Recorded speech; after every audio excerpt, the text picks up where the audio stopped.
fasting is the humbling of our soul. David said this in Psalms 35 verse 13, I humbled myself with fasting. You see, the soul of man represents his wisdom, his intellect, his understanding, and all that stuff. And fasting humbles the soul. It says, you know what, Lord, I'm not going to rely on what I think I know.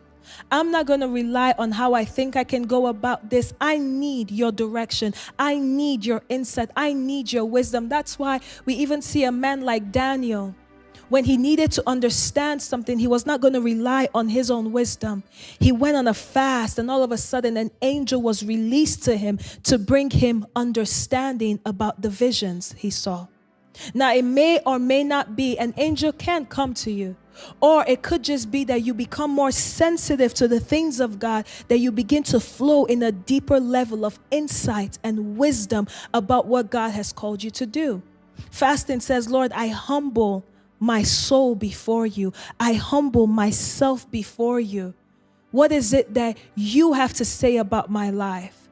You know, this reminds me, for some of you, you may have heard this testimony, but I remember when I was in business, at the time I was flipping properties, and I felt disconnected. I felt far from God. For some reason, something didn't just feel right. And then I went into a fast. I said, God, I need insight. I need direction. I need clarity. Something in my life feels off. Something is not in alignment. And I went into a fast. And as a result of that fast, the Lord then said to me, leave the business and move. Out of that fast of humbling my soul, that, there's a way that I can go about in life, but I'm not going to rely on my wisdom or my insight. God, what is it about me that I do not know? Reveal to me what step I should take in my life. And the Lord said, leave the business and move to a different city.